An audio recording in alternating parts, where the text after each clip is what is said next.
చెప్పు వినండి అసలు మన ఫాలోవర్స్ అందరూ. నమస్తే అండి. అందరూ పుట్టింటికి సంక్రాంతికి వస్తే మేము సంక్రాంతి ముందే వచ్చేసామండి. ఎందుకంటే మేము అమ్మాళ్ళూరులో వ్యవసాయం చేస్తాం కాబట్టి పొలం పనుల కోసం అమ్మాళ్ళ ఇంటికి వచ్చి వారం రోజులు ఉన్నామండి.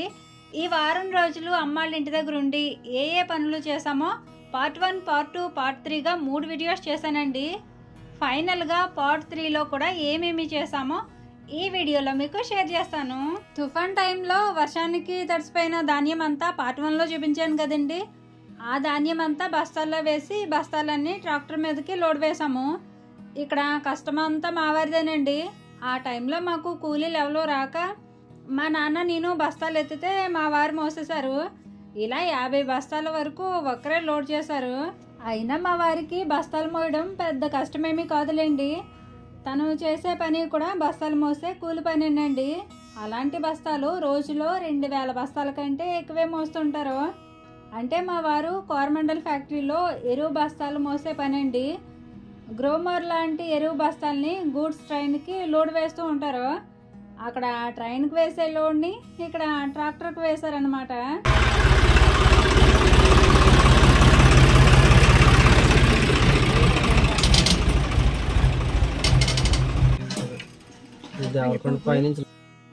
అలా బస్తాలన్నీ ట్రాక్టర్కి లోడ్ వేసేసిన తర్వాత ట్రాక్టర్ ఇంటికి వచ్చేసింది. ఇంటికి వచ్చిన ధాన్య బస్తాలన్నీ మళ్ళీ దించేసి మా వారు ఇంట్లో ఉన్న ఒక గదిలో పెట్టేశారు.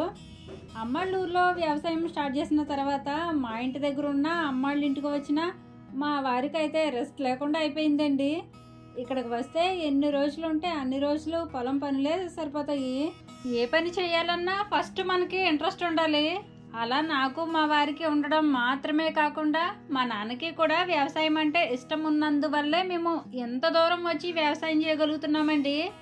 మేము అమ్మ వాళ్ళ ఊర్లో ల్యాండ్ కొనుక్కున్న తర్వాత మేము ఎంత కష్టపడ్డామో అంతకంటే ఎక్కువ డబ్బు కూడా ఖర్చు పెట్టామండి.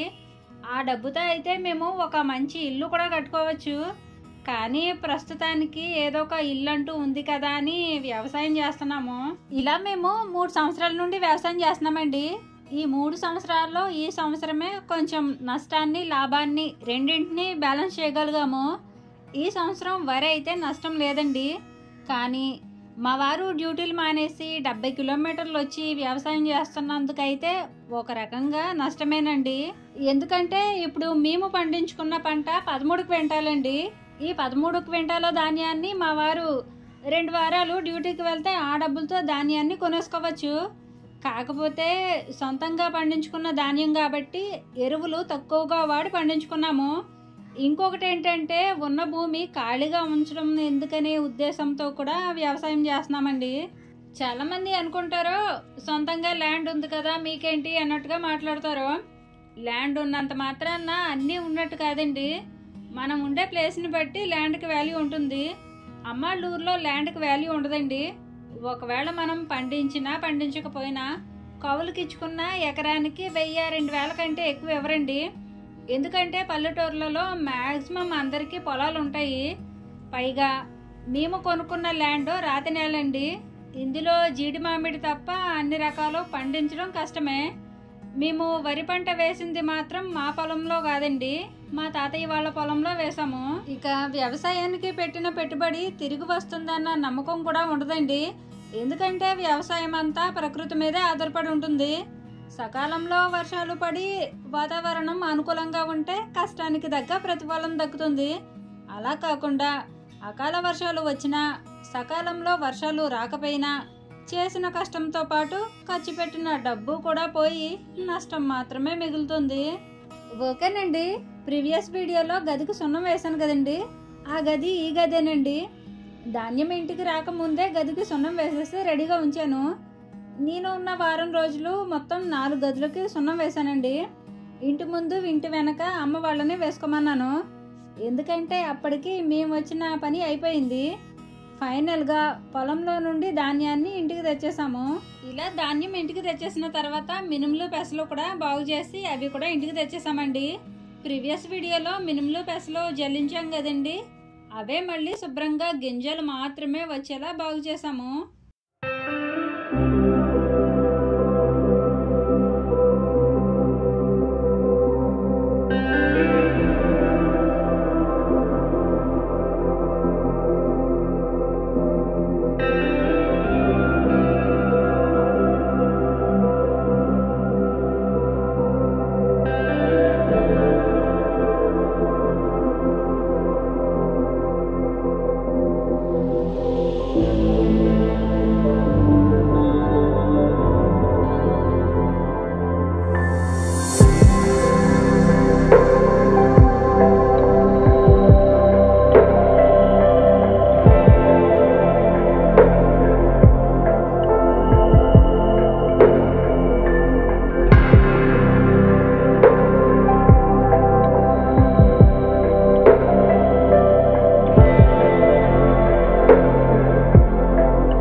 చేస్తున్నాము అంటే అదంతా అమ్మ నాన్న సాయం వల్లనేనండి. మేము పొలం పనుల మీద వచ్చి వారం రోజులున్నా ఎన్ని రోజులున్నా అమ్మాళ్ళ ఇంటి దగ్గర ఉంటామండి.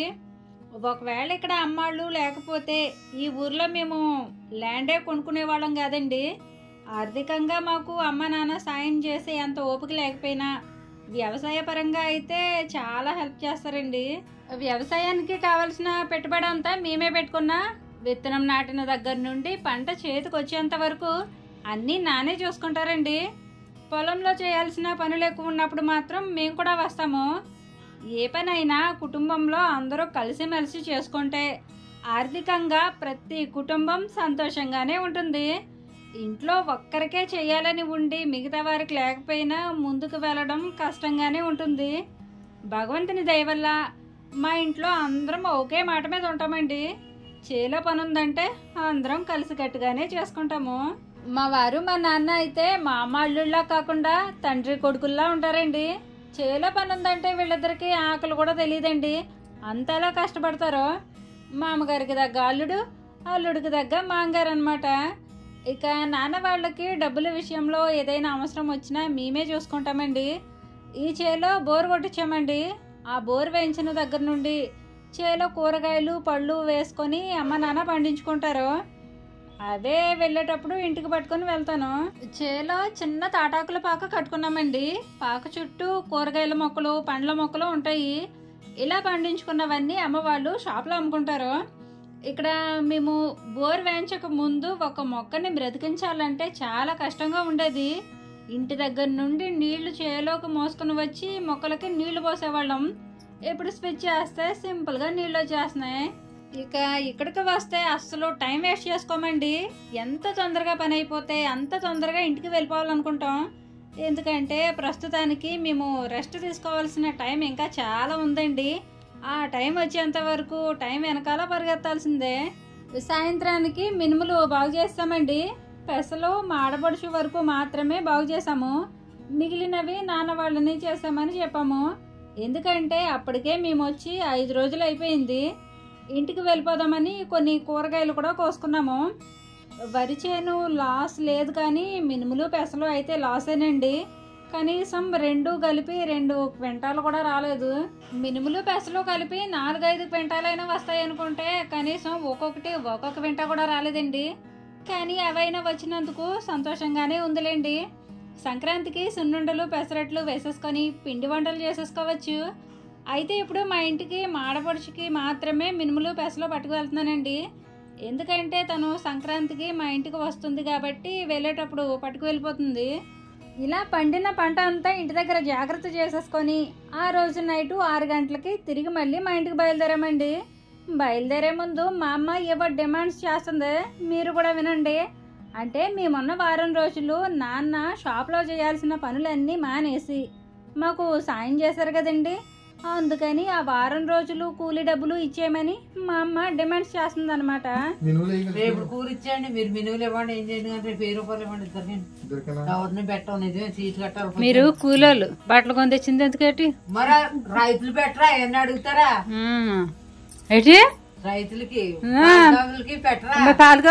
బట్టలు కొనలేదా? జేసీ మాల్ కాకినాడ వెళ్ళి కొన్నాం బట్టలు. అది అవి లెక్కేసుకోకూడదు, పనులు కట్టి.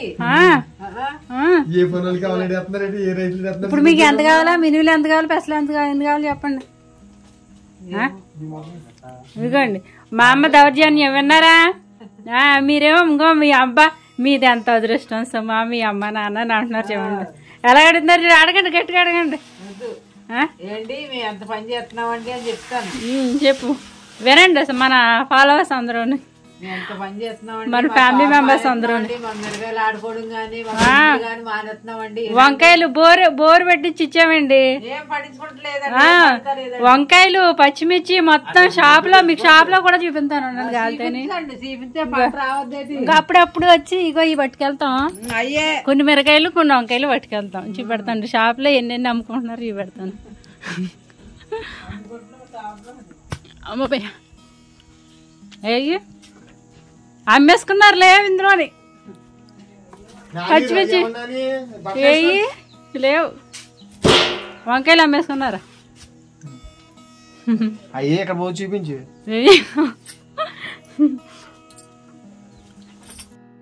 నిజం చెప్పాలంటే మనం సంతోషంగా ఉంటే అందరికంటే ఫస్ట్ ఆనందపడేది మన తల్లిదండ్రులేనండి. ఏ స్వార్థం లేకుండా మన క్షేమాన్ని కోరుకునే వాళ్ళు తల్లిదండ్రులు మాత్రమే. మనం ఎవరింటికైనా వెళ్తే వాళ్ళు 2-3 రోజుల కంటే ఎక్కువ మనల్ని చూడలేరు. కానీ తల్లిదండ్రులు వాళ్ళు ఎలాంటి పరిస్థితుల్లో ఉన్నా వాళ్ళకు ఉన్నంతలో మనల్ని చూడాలనుకుంటారు. మాకైతే అమ్మ వాళ్ళ నుంచి నా పెళ్ళయ్యాక విలువైన వస్తువులు ఏమీ ఇవ్వలేదండి.